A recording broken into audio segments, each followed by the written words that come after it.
Hello, Anthony. Good afternoon.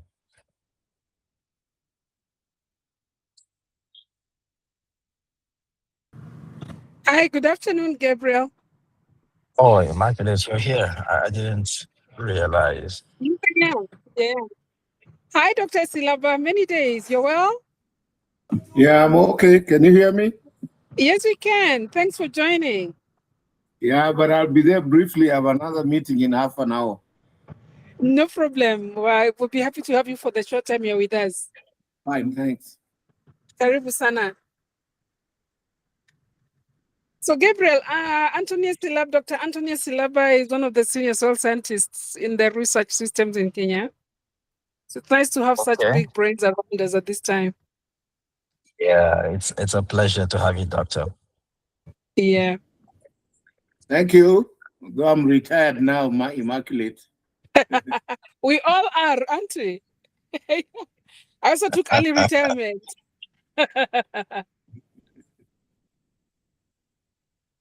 Okay. So I think we're earlier than most folks, so let's give them a few minutes. Let's say 2 minutes. Then we start. The session is recorded, so anyone who is late or missed it will be able to listen to it again afterwards. And I believe in about 30 minutes, maximum 40 minutes, the main content will be delivered.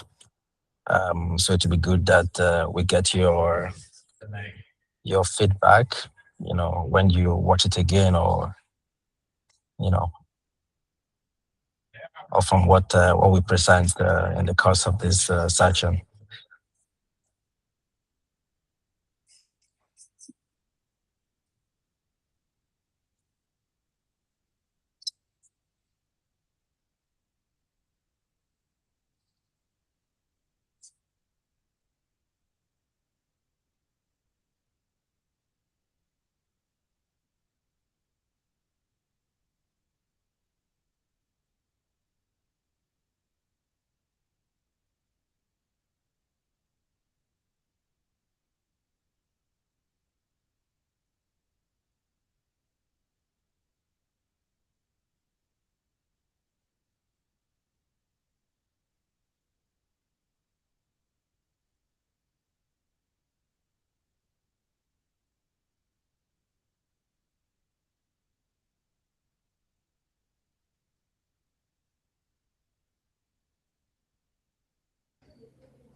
Okay, I think we can start.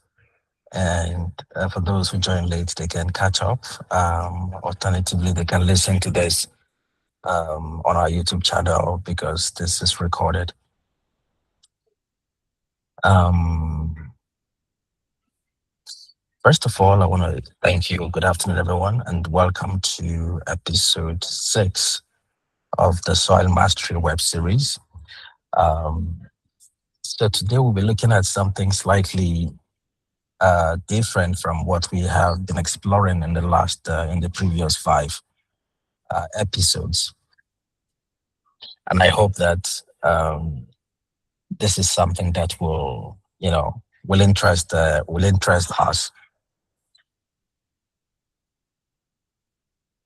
So there is a farm in Africa that I want to tell you about. Um, so the farmer name is Isla. I know I have some Kenyan reference, but bear with me. That's Kamau, and um, he has a 1 acre farm, sandy loam soil. You know, long rains from March to June, short rains from October to December. Um, his father farmed that land his grandfather also farmed the land. And now Kamau farms it. So every March of every year,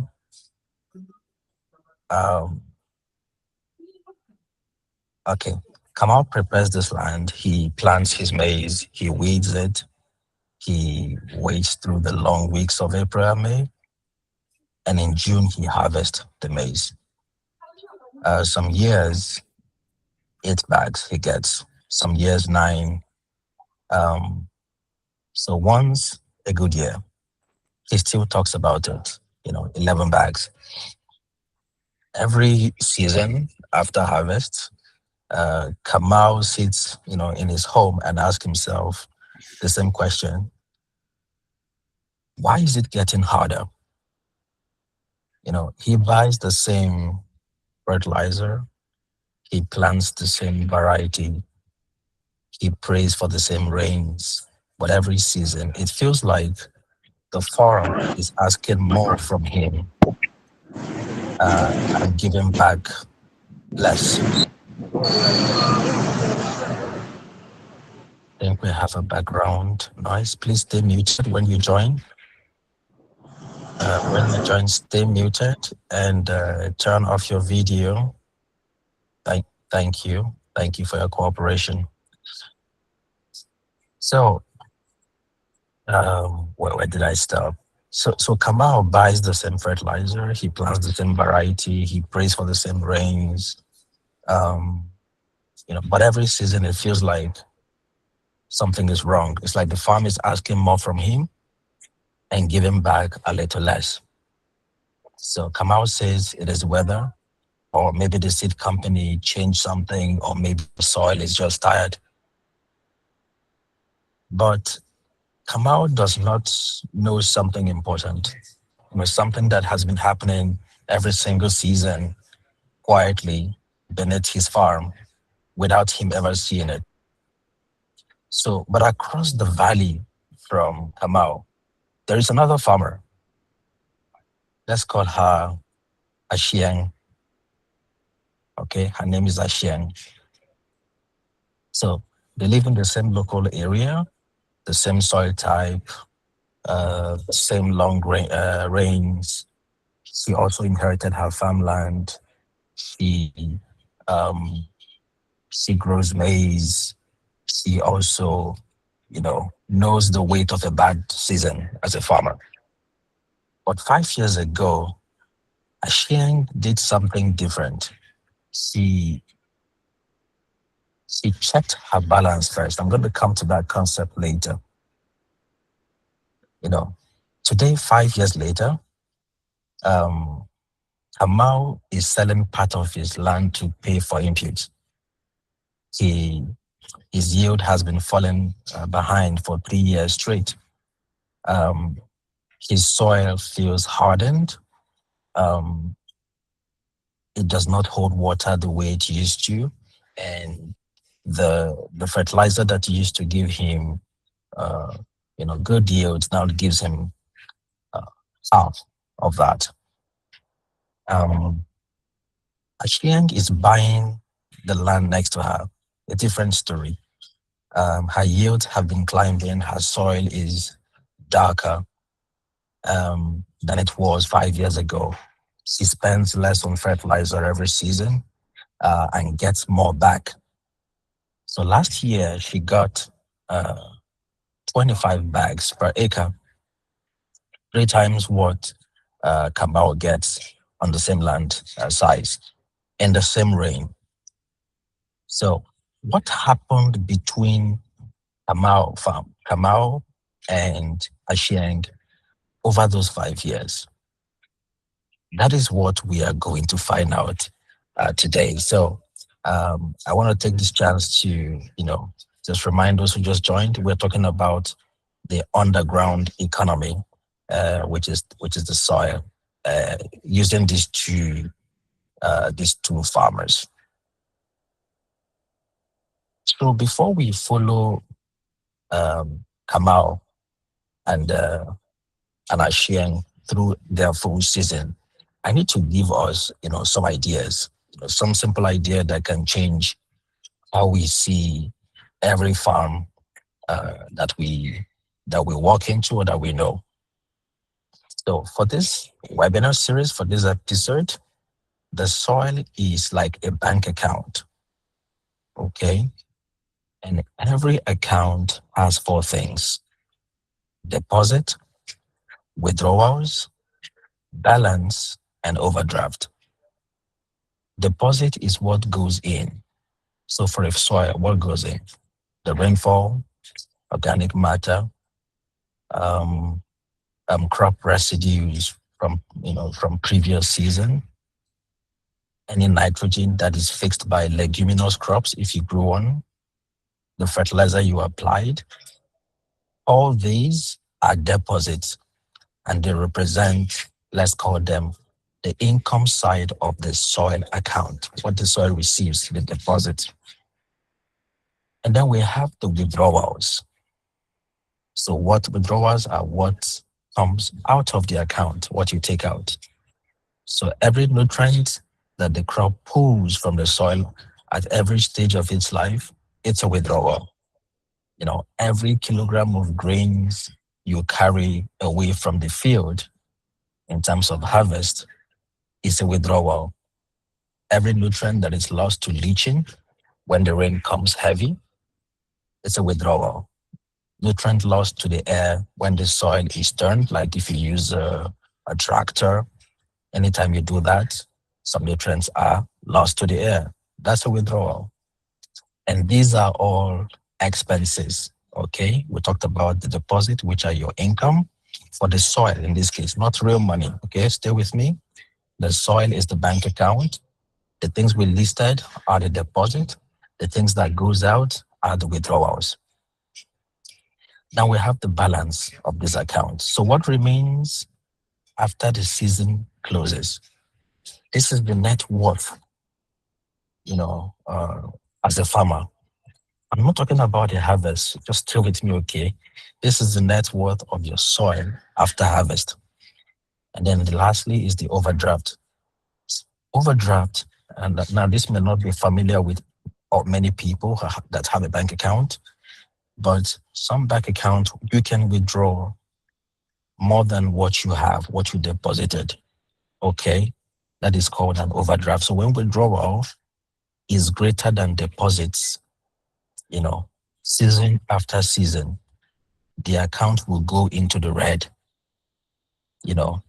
Like in the case of Kamau, the soil becomes compact.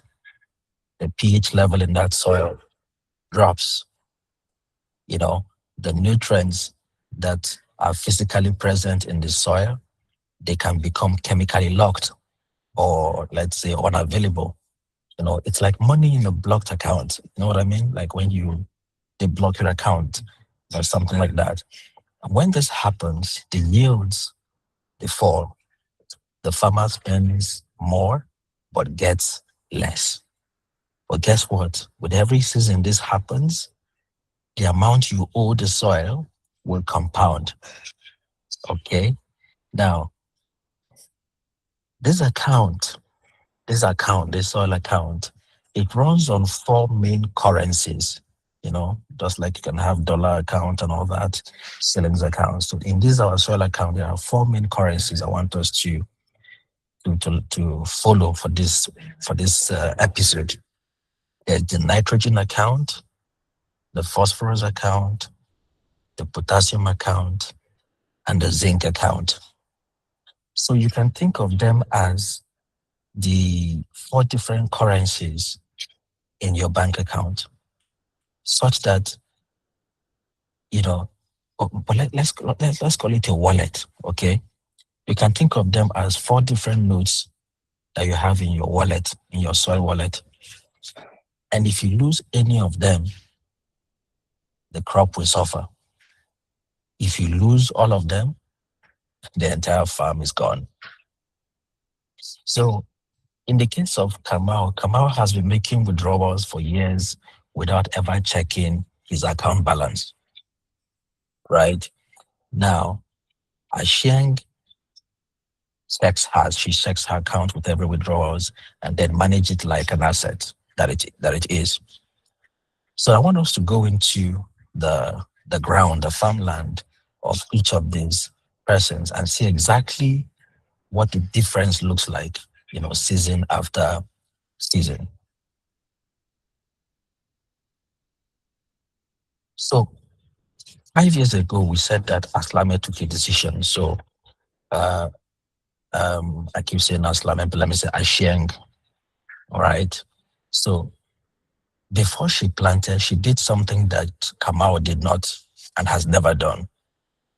Asheng, she ran a soil diagnostic and like a soil testing on her land. It's not a guess, okay? She's not feeling that the soil is rich. It's not an advice from her friends or the agro dealer about what fertilizer is selling well this season. None of the above. It's a soil testing, and this soil testing, it's a reading of the actual account balance. So how much nitrogen do you have left, phosphorus, potassium, zinc, pH, etc. on her land before the season opens. So soil testing is like checking your account balance. Okay. Now, here is what the scan showed for Asheng, in her 1 acre plot. So it shows that after conversion that she has 17 kilograms per acre for nitrogen, which is low. Maize needs around 80 to 120 kilograms per acre to thrive. And she was started in this case with less than a quarter of what her maize needs.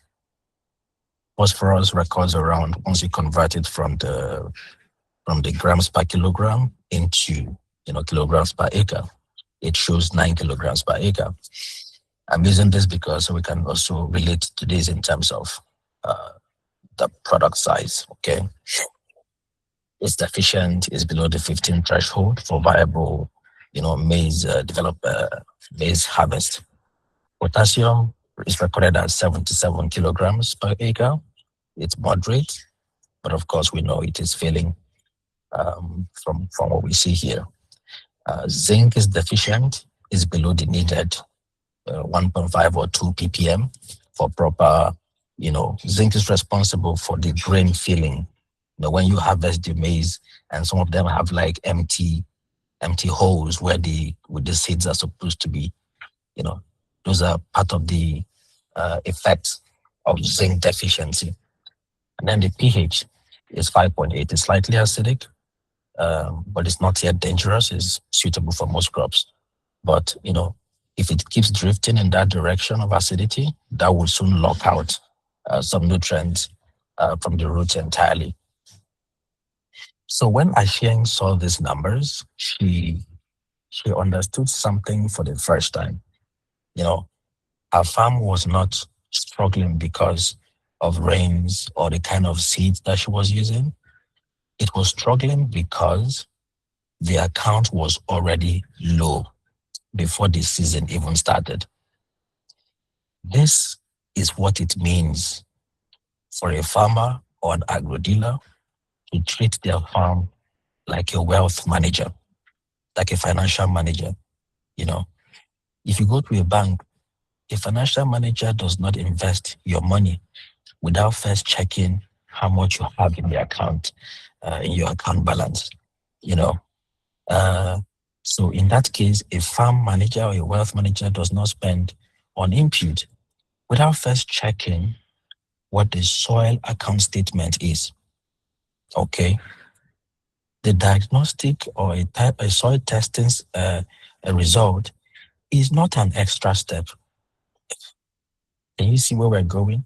The soil testing result is the first step, because everything you are going to buy, you'll be investing on that account balance.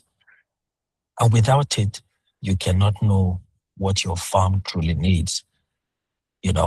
Without it, you are guessing, and guessing with money you may not have tomorrow. On the other hand, Kamau never did the soil testing. He's still guessing, So let's follow both of them through a full season and watch the underground economy, what it does to each of them. And we're going to show you 5 different ways to farm a 1-acre plot. And each of them have 5 different decisions and 5 different stories. And I have given each one a name, that tells you what kind of a farmer is making that decision. The first one I called it the gamble. So the gamble in our case is like growing maize alone, monocropping, no fertilizer, no soil test. So you simply just plant and hope. This is where Kamau started 5 years ago. The second one is half the story. All right.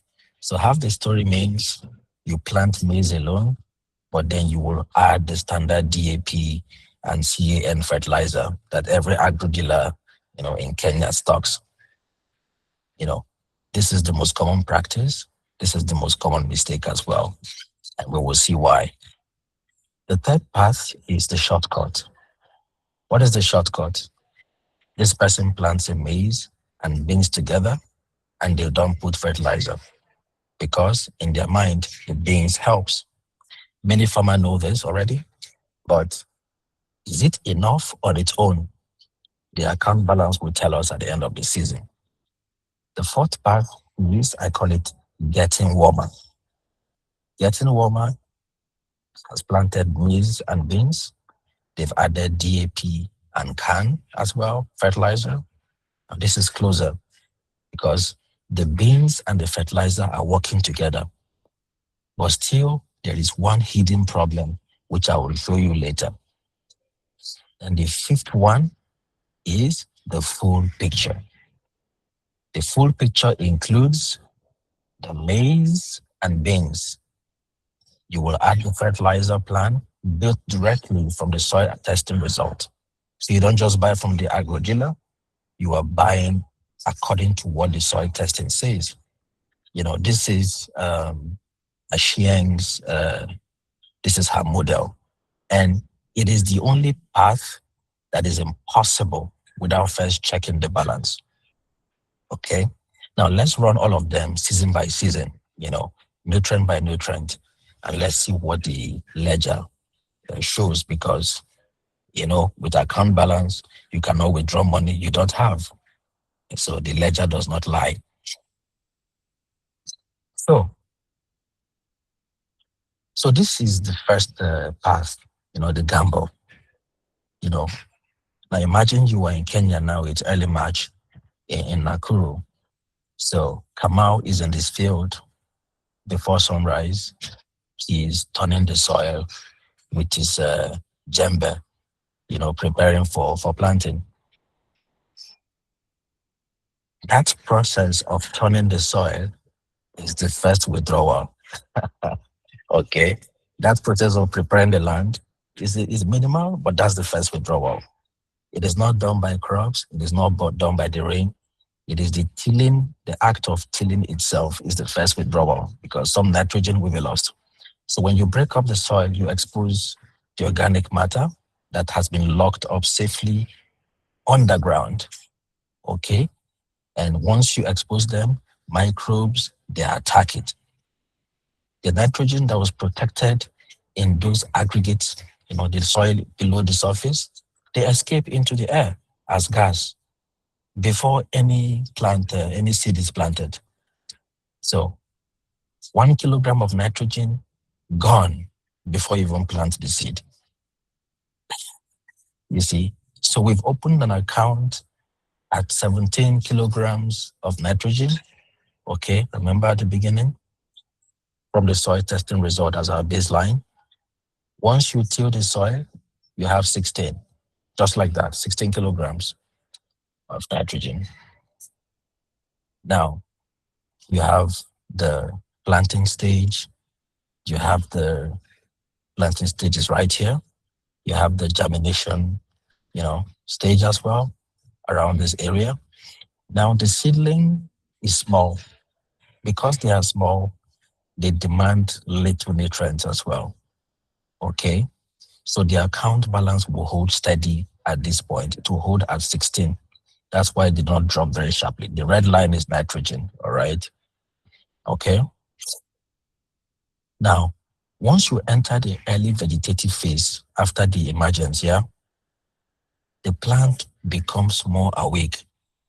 It will start pulling nitrogen to build its first leaves, like the first real leaves. And to build those leaves, the maize will deduct some nitrogen from your account balance. So from 16, you are going to 15. Okay. Then let's say April arrives. Everything is happening so far is in March. April arrives.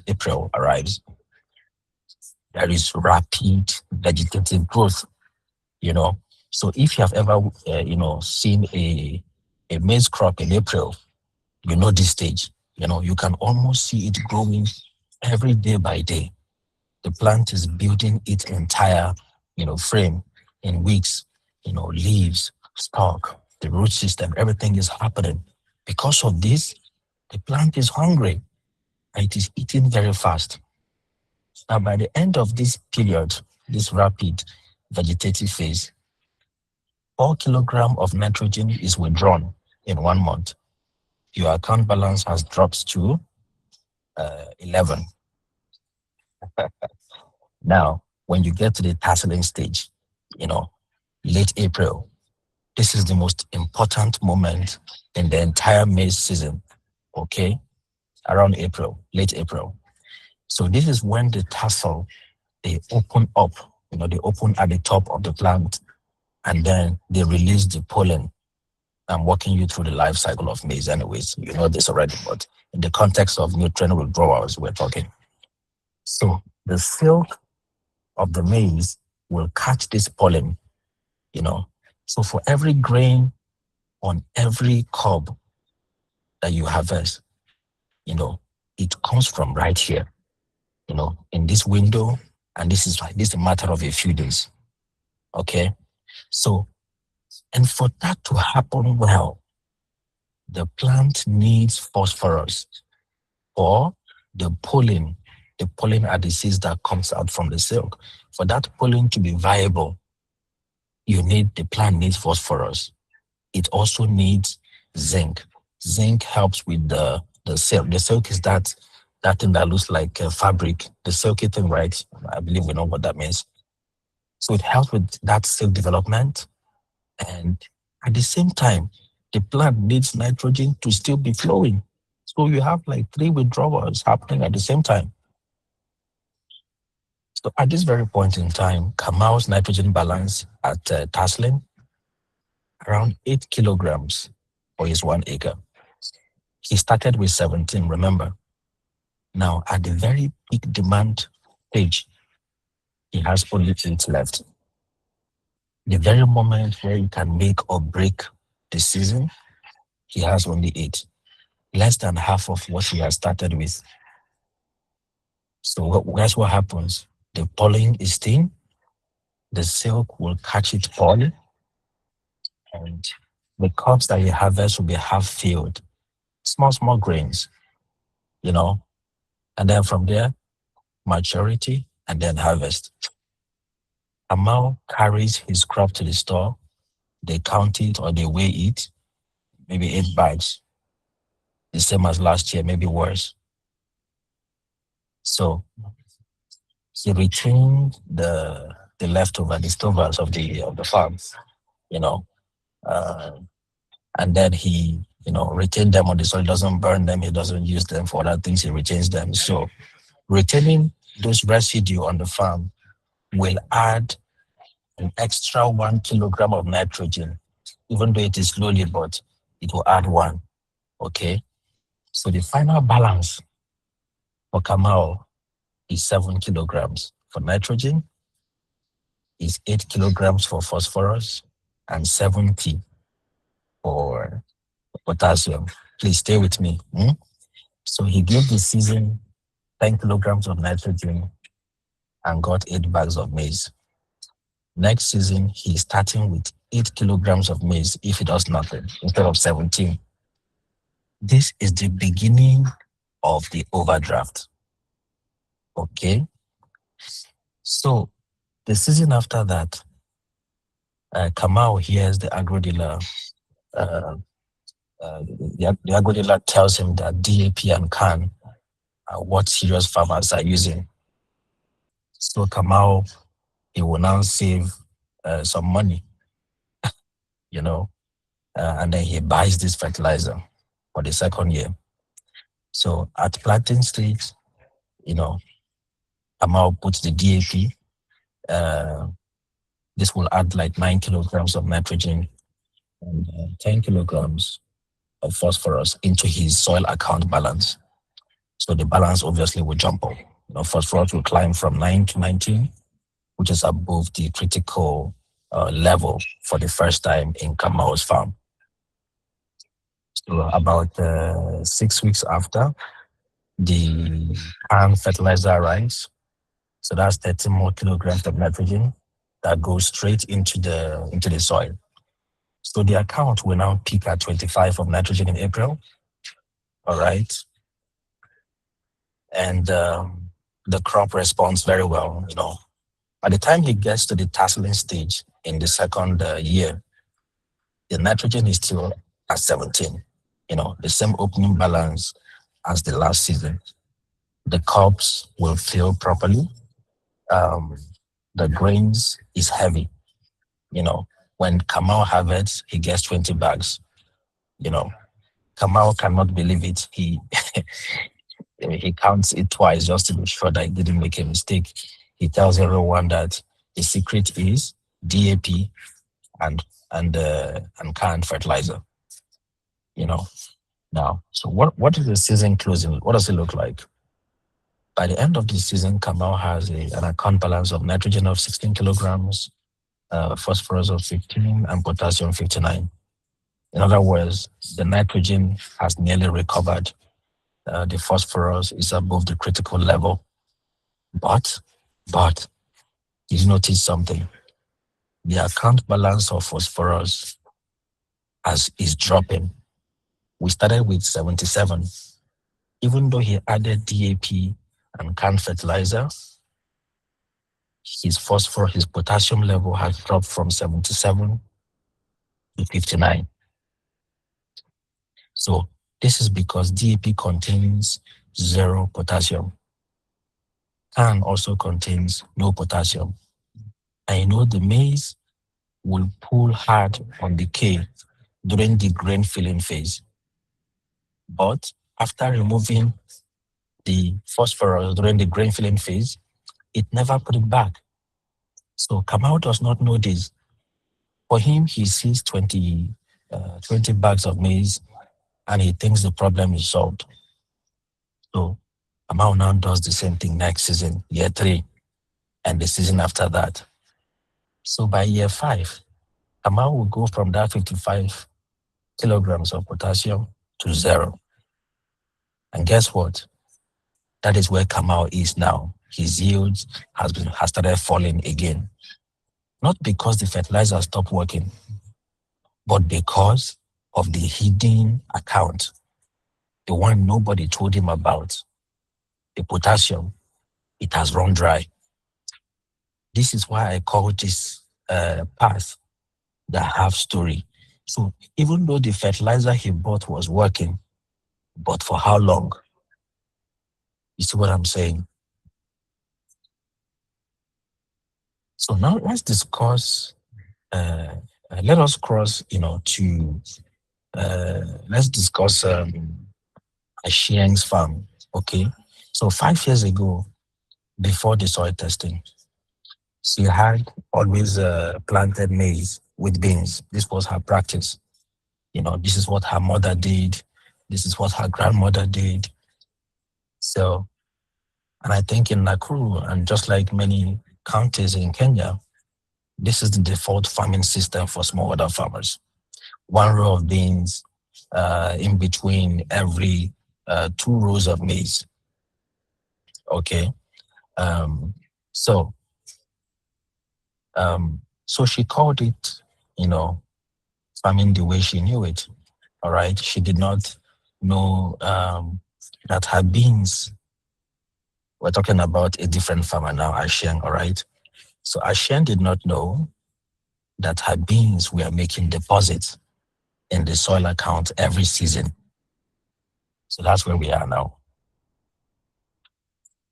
So from land preparation to germination, for Ashien, everything looks the same, just as Kamal's farm.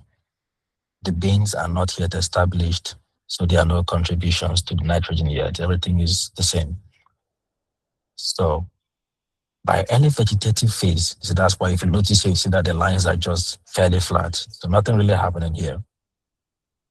So by early vegetative phase, which is here, you start to notice that the gaps start widening as we go. The beans, they go in, they have tiny root nodules. They start forming that small structures. And these nodules, they pull nitrogen out of the air and put it in the soil. That's what beans does. The nodules, the nodules on the roots, they are very tiny, but they are very powerful in pulling nitrogen from air and putting it in the soil. Yeah, this is a very small contribution at this stage, but the process has started by early vegetative phase. Okay. Now, when we enter the rapid vegetative phase, you see the gaps are widening as well, right? Now pay attention to what's happening. The beans roots are now working more. So about 1 kilogram of nitrogen will flow from the beans root into the soil. The maize roots, they are close enough to the beans, so they will benefit from it. So by the time we get to tasseling stage, the beans plant, they will start making flowers by now. And when they make flowers, this is the highest rate at which they can add nitrogen to the soil. So at tasseling, Ashien's nitrogen balance is 10 kilograms, but Kamal's was 8.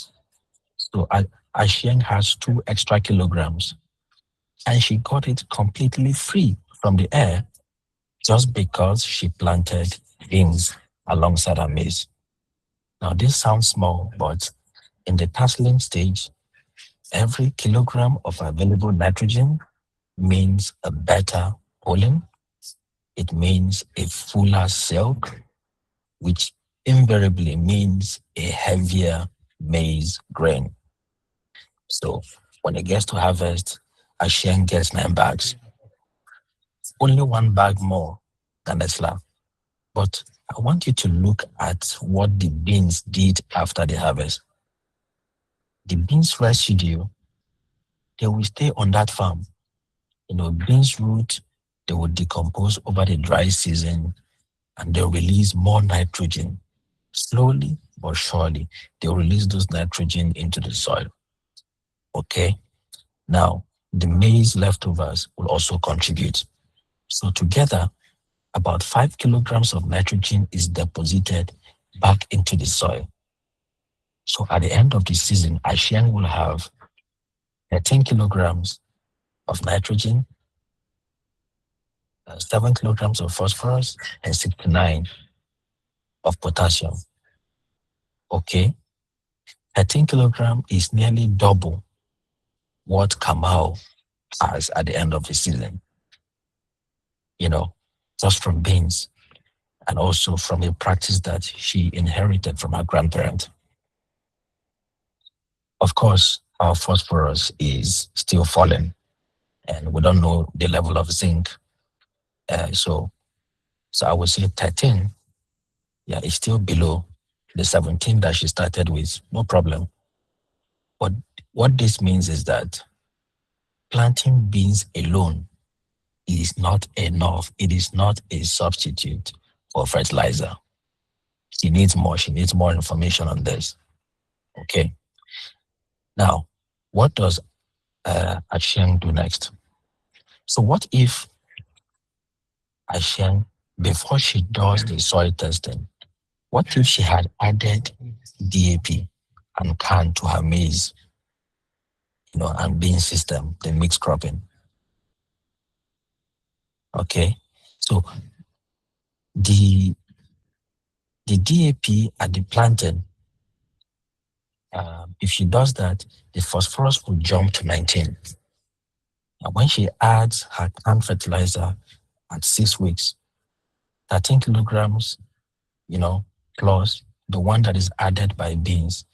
So we have about 14 kilograms of nitrogen within 1 month. That's after the 6 weeks. So the account will now peak at roughly, let's say 25. Please stay with me. We'll see all of them in one picture very soon. So just by adding fertilizer to her farm,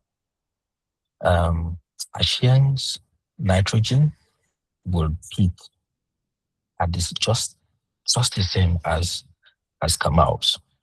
So by harvest, Ashiang has 22 bags per acre. That is 2 more than Kamau's. So for the first time, the nitrogen account for Ashiang is higher than it started. She opened at 17, she closed at 19. Her beans harvest also increased, but obviously the potassium is still down. So you see, even with the mixed cropping the right way and with fertilizer, it did not address the shortage of phosphorus that is accumulating year after year. Okay, so that's the moment where we are now. So let's look at the full picture. Okay, let's look at the full picture. Now I want you to pay attention to year 1. Let me move the screen a bit. It's blocking my view. So let's look at the full picture. Pay attention to the column for yield in year 1. Okay, what it cost, and then the balance at the end of 5 years. Okay. Now, we can see, from this image that when we look at the yield at year 1 for the first one, which is a gamble, we got 8 bags. But if we did everything, so basically if we bought fertilizer that addresses the soil gap, we get 25, from 8 to 25. If we did just the shortcut, which is to just grow maize and beans side by side, we get only 9 bags, just 1 more than the person who is not even doing anything at all. So what we see is that if we do the first pathway, the soil will break down after the 3rd year. If we do the first option, which is to just plant it and then put some fertilizer that we get from the shop, we'll have a K crisis later.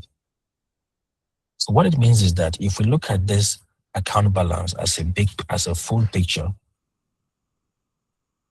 we will account for every single thing, at the end of the 5 years, everything is happening well. We have good N balance, we have good P balance, we have good K balance. But guess what? The difference in cost of fertilizer between Kamau and Ashiang is not a lot. Can you see? It's not a lot. Between 35 and 52. But look at the difference in the bags. 4 or 5 more bags, which at all pays for itself, but also leaves your soil in a state that is better off going forward into the 6th year, and on and on.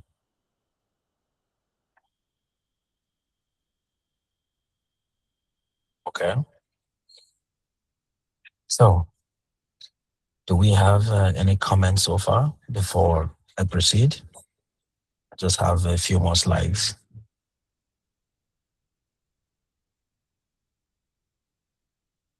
Are there any comments so far, or is this too technical?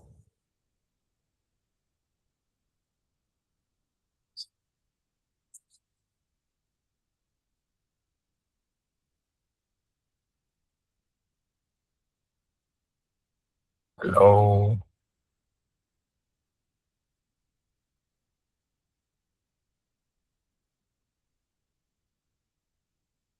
Can anyone hear me?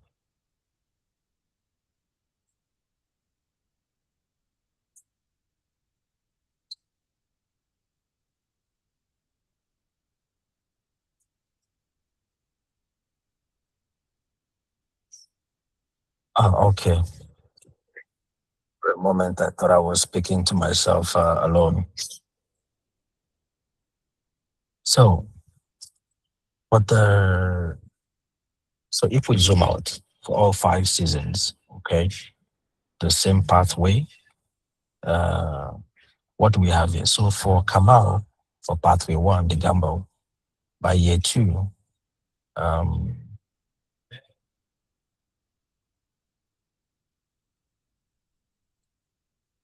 so by year 2,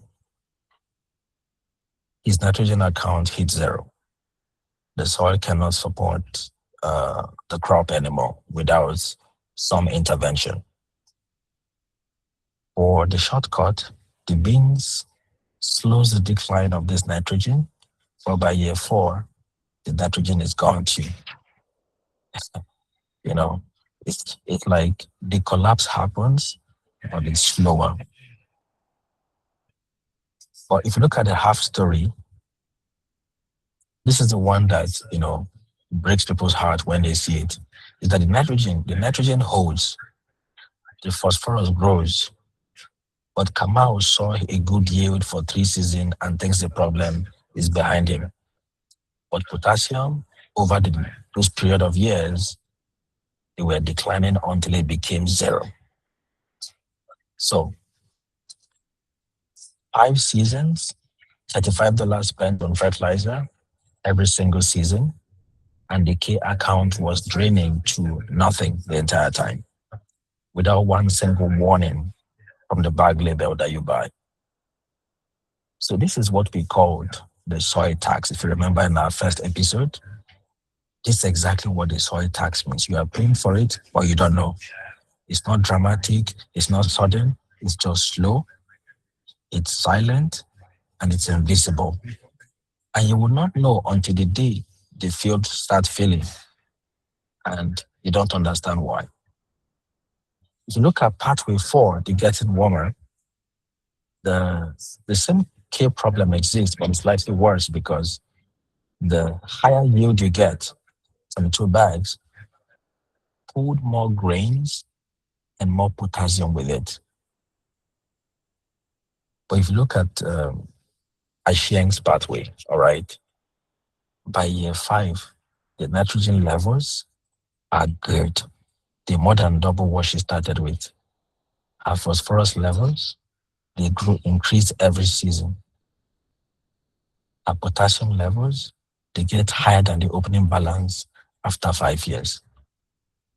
This is the farm, that is, if you continue on this pathway, you will buy other farmland, you will increase your farm scale. This is the kind of farm that if you continue to develop, you're going to build houses out of it. And it's not because you are working harder, like Kamal, you're not working harder. It's not because the rains suddenly were nice to you. It's not because you have more money to start with. It is because you check the account balance first. So in the case of Ashieng, she managed the underground economy instead of being managed by it. Okay, so the difference between part 4 and part 5, as I said, is only $17 per acre a season. But the difference in outcome over 5 years is the biggest difference ever. Because one person is selling part of their land and the other person is buying more land. Now, before we wrap this up, I want to leave you with 3 things. Okay? Just a minute. I want to leave you with 3 things.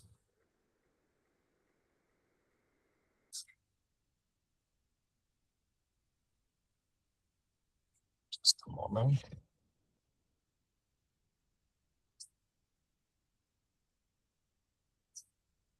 Okay.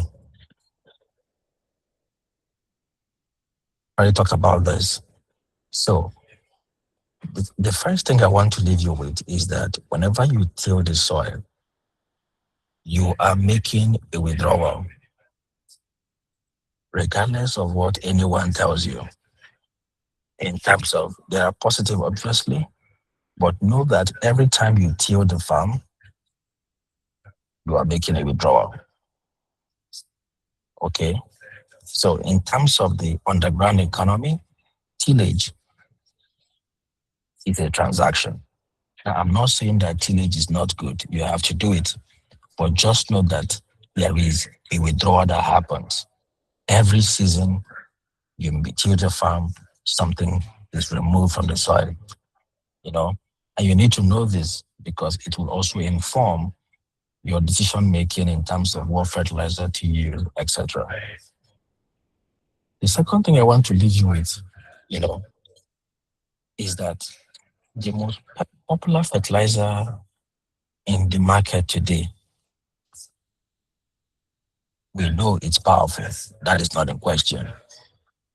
But these popular fertilizers, it only addresses some of the main concerns in the soil. Like in the case of, for example, DAP and CAN, it did not say anything about potassium. It did not say anything about zinc. So any farmer who builds a plan on these popular fertilizer brands alone is only working with half the story, and the missing half will catch up with you sooner or later. It will catch up with you without warning, and it will show up in the form of a lower yield. It will show up in the form of the farm is no longer responding, to what you are spending. The third thing I want to leave us with is that the full picture option is not expensive, as we showed. It's only $17 more. It is not complicated. It is just an informed pathway. And all you have to do is to do soil testing first. When you do the soil testing, you've got to read the account statement, then invest with the purpose. This is how you manage the wealth of the soil. So, Kamau's story does not have to end the way I described it. So, if Kamau had done soil testing today, like right now, like this season, he may be able to stop some of the overdraft. He can, start rebuilding the account. He can become the farmer who understands what's happening beneath the soil. Soil testing is available. The knowledge is available. It's what we are sharing here for free. But the decision ultimately will be Kamau's decision to make. It will be your decision to make. So your action this week, if you haven't done this, do your soil testing. You cannot manage what you have not measured. You cannot prescribe what you have not diagnosed. Okay? If you missed the other episodes, go back and watch them on YouTube, because this knowledge is there. It's there for free. It's never too late to begin to check your account balances and begin to do the right thing. If you're having a bad season, it's not bad luck. Now that you understand that it's the soil economy, now you know how to read it. Now you have to do something about it. So next week, we're going to also double down on this knowledge sharing. As we already said, it's happening every Wednesday at the same time. So if you have some time, please join us, and we'll continue to expand and explore these topics. I hope this has been helpful to us. And please, if you have any question, any comment, please feel free to share them now. My final thought is this: check your account balance before you plant. How do you do that? You run the soil testing. You read the meaning of the soil testing, and then you design your farming operations around this account balance, not from how you used to do it. Thank you very much, and we will take a few comments. Today was a bit longer because it was supposed to be 30 minutes. I ended up taking 1 hour almost. I'm sorry about that. So do we have any questions, any comments? Then we can wrap this up.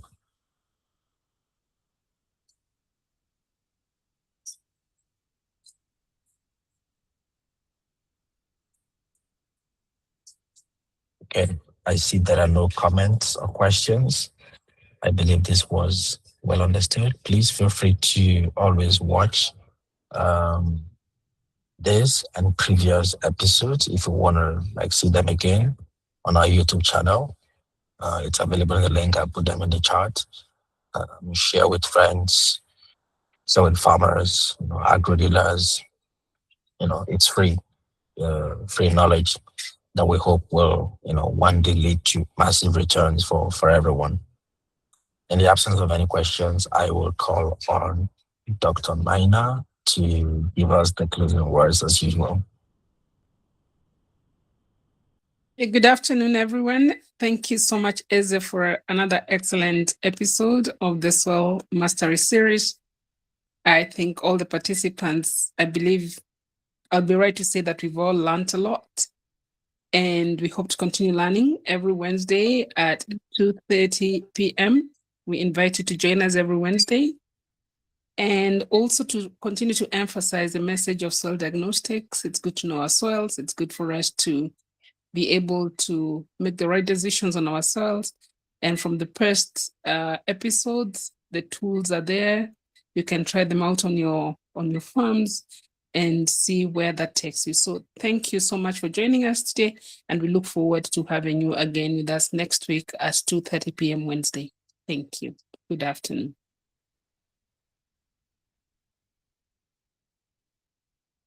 Good afternoon. Bye, everyone. Bye for now. Bye.